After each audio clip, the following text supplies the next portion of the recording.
Lallan top के political किस्से, उस पर भी बात यूपी की हो तो मज़ा कुछ और ही है। यूपी स्पेशल में आपका स्वागत है। मैं हूं सौरभ द्विवेदी। आज बात उत्तर प्रदेश के पहले मुख्यमंत्री की। जीके के सवाल से शुरुआत करते हैं। उत्तर प्रदेश का पहले नाम क्या था? जवाब है यूनाइटेड प्रोविंस। और इसके पहले मुख्यमंत्री, ज़्यादातर लोग, इनमें मैं भी शामिल हूँ, ये समझते थे कि उत्तर प्रदेश के पहले मुख्यमंत्री गोविंद वल्लभ पंत हैं। अल्मोड़े का वो लड़का जिसने पहले वकालत की, फिर नेहरू के साथ सियासत और उसके बाद सूबे का मुख्यमंत्री बना और गृह मंत्री तक का सफर तय किया। लेकिन ये जवाब गलत है। यूनाइटेड प्रोविंस यानी उत्तर प्रदेश के पूर्वज के पहले मुख्यमंत्री थे नवाब छतारी। यूपी स्पेशल में आज कहानी नवाब छतारी की, उनकी सियासत की, उनके किस्सों की, उनकी दिलचस्पियों की।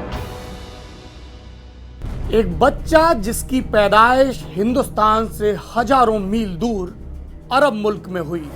एक बच्चा जिसकी पैदाइश के 1.5 बरस बाद हालात कुछ ऐसे हो गए कि उसके दादा को अपना कौल तोड़ना पड़ा।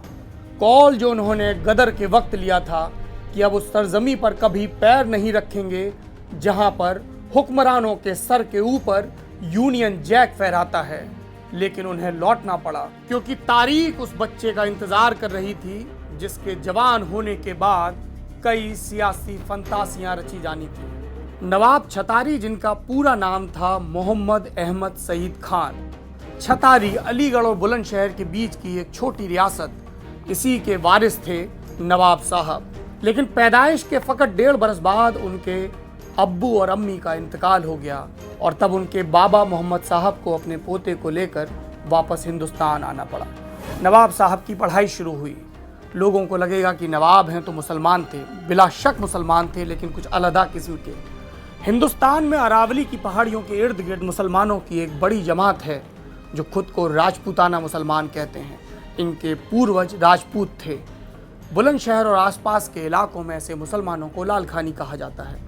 नवाब साहब के नाम के साथ हाफिज भी जुड़ा था क्योंकि उन्होंने पूरी कुरान शरीफ याद कर रखी थी। ये लड़का बड़ा हुआ तो सियासत की शुरुआत डिस्ट्रिक्ट बोर्ड का मेंबर बनने से हुई। उसके बाद सूबे की लेजिस्लेटिव काउंसिल का मेंबर बना। इस दौरान उसने जो पहली बड़ी सिफारिश अंग्रेजी हुक्कामों से की वो ये थी कि सिफारशी चिट्ठियों के आधार पर लोगों को महकमे में नौकरी नहीं मिलनी चाहिए। इसके बजाय बाकायदा इम्तिहान के जरिए उनकी काबिलियत जांची जानी चाहिए। ये एक बड़ा और क्रांतिकारी फैसला था जिसने आगे के लिए कॉम्पिटिटिव एग्जाम्स की नींव रखी, सिविल सर्विसेज से नीचे के लेवल पर। सियासत के 10 बरस के भीतर ही नवाब छतारी मुस्लिम लीग के संपर्क में आ गए और धीमे धीमे कई पायदान चढ़ते हुए इसके शीर्ष नेतृत्व का हिस्सा बन गए। जब बरतानिया हुकूमत ने लंदन में पहला गोलमेज सम्मेलन किया तो मुस्लिम लीग की नुमाइंदगी करने के लिए आगा खान और मोहम्मद अली जिन्ना के साथ नवाब साहब भी पहुंचे। वापस आए तो तोहफा मिला हुकूमत की पैरवी करने का, हुकूमत के प्रति वफादारी निभाने का। तोहफा यूनाइटेड प्रोविंस के एग्रीकल्चर मिनिस्टर का। और महज 2 बरस के भीतर उनको इस प्रोविंस का गवर्नर भी बना दिया गया। ये भी एक बड़ी तारीख है क्योंकि पहली मर्तबा किसी हिंदुस्तानी को किसी सूबे का गवर्नर बनाया गया। साल 1935 आया नया गवर्नमेंट ऑफ इंडिया एक्ट, जिसमें भारतीयों को शासन में और भी ज्यादा प्रतिनिधित्व देने की बात की गई। चुनाव हुए, विधायक चुने गए और फिर उस समय की एग्रीकल्चरिस्ट पार्टी के मुखिया नवाब छतारी को यूनाइटेड प्रोविंस का मुख्यमंत्री बनाया गया। इसके बावजूद कि सदन में उनका बहुमत नहीं था। दरअसल सदन में बहुमत था कांग्रेस का, लेकिन तब गांधी के नेतृत्व वाली कांग्रेस ने यह फैसला नहीं किया था कि वो सरकार का गठन करे। बाद में कांग्रेस के युवा तुर्क, जिनमें नेहरू भी शामिल थे, उनके दबाव में गांधी को अपनी रणनीति में तब्दीली करनी पड़ी। कांग्रेस की सरकार बनी। नवाब छतारी मुख्यमंत्री के पद से हटे और ये पद संभाला गोविंद वल्लभ पंत ने। नवाब छतारी उसके बाद भी कुछ बरस तक गृह मंत्री रहे। 1940 का दशक खासा उथल पुथल भरा था। एक तरफ तो अंग्रेज दूसरे विश्व युद्ध में जर्मनी और उसके मित्र राष्ट्रों के साथ जूझ रहे थे। दूसरी तरफ हिंदुस्तान में गांधी जी के नेतृत्व में कांग्रेस करो या मरो का नारा बुलंद कर रही थी। उधर मुस्लिम लीग के नेता भी थे जो मजहबी आधार पर एक अलग मुल्क का हक मांग रहे थे। ऐसे में नवाब छतारी ने खुद को मुस्लिम लीग की पॉलिटिक्स से अलग कर लिया। ये एक बड़ा विचलन था उनकी अपनी जमात के नेताओं के बनिस्बत। नवाब छतारी ने यह तय किया कि वो अलीगढ़ मुस्लिम यूनिवर्सिटी और इसके इर्द गिर्द की सियासत के बजाय निज़ाम की नौकरी में चले जाएं। वहाँ पर उन्हें वज़ीर का ओहदा मिला। हिंदुस्तान आज़ाद हुआ तो नवाब छतारी ने अपनी मादरे मुल्क में ही रुकने का फैसला किया। आज़ादी के बाद वो 1965 से अपनी मौत के कुछ महीने पहले तक 1982 के साल तक अलीगढ़ मुस्लिम यूनिवर्सिटी के चांसलर रहे। नवाब साहब स्काउट आंदोलन से भी जुड़े हुए थे और अपनी मौत के वक्त तक इसके अगुआ और पैरोकार बने रहे। ये तो कुछ राजनीतिक तारीखें हैं, कुछ राजनीतिक हासिल हैं, मगर इसके अलावा क्या? इसके अलावा 3 किस्से जो नवाब छतारी के व्यक्तित्व पर रोशनी डालते हैं। पहला किस्सा, जब नवाब छतारी यूनाइटेड प्रोविंस के गवर्नर थे, इस दौरान उन्हें एक बार जेल की विजिट का मौका मिला। जेल के कैदखाने में एक महिला कैदी को देखकर नवाब साहब फफक कर रोने लगे। ये लड़की कौन थी?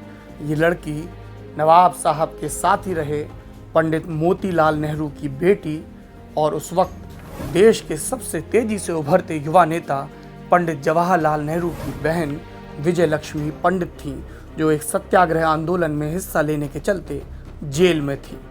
दूसरा वाकया साल 1935, जब नवाब साहब ने अपने मुल्क का नाम पूरी दुनिया में रोशन किया और वजह बना एक आम। दरअसल लंदन में आमों का एक मुकाबला था। नवाब साहब भी पहुंचे अपने इलाके का मशहूर रहतोला आम लेकर और उन्हें पहला इनाम मिला। नवाब साहब चहकते हुए वापस लौटे और जनता की तरफ मुखातिब होकर बोले, आम ने इस खास की इज्जत रख ली। तीसरा वाकया, जब अपनी जिंदगी के उत्तरार्ध में नवाब साहब अपनी रियासत में लेटे आराम किया करते थे और तब सरकारी अमले के निर्देश पर सूबे में तैनात किए गए नए आईएएस अफसरों का एक बैच उनसे मिलने के लिए पहुंचा। ये उन अफसरों की ट्रेनिंग का वक्त था जिसमें वो कई बुजुर्ग नेताओं से, हुक्मरानों से मिला करते थे और शासन सत्ता को कैसे संभाला जाए इसके सबक सीखा करते थे। नवाब साहब ने उनसे 3 बातें कही। पहली, किसी की बहुत ज़्यादा बड़ाई मत करना, सत्ता बदलती है, विचार बदलते हैं। दूसरी चीज़, बहुत ज़्यादा गुस्सा मत करना, ये छुआछूत की बीमारी की तरह है। अगर आला हुक्काम, बड़े अफसर नाराज़ रहेंगे तो उनका अमला भी वैसे ही तेवर दिखाएगा और परेशानी जनता को भुगतनी पड़ेगी। तीसरी बात नवाब साहब ने ये कही कि जिस भी इलाके में रहो वहाँ का शासन संभालने के लिए बेहद ज़रूरी है कि लोगों के तौर तरीके, उनके विश्वास, उनकी ज़बान ज़रूर सीखो, इससे तुम्हें काम करने में मदद मिलेगी।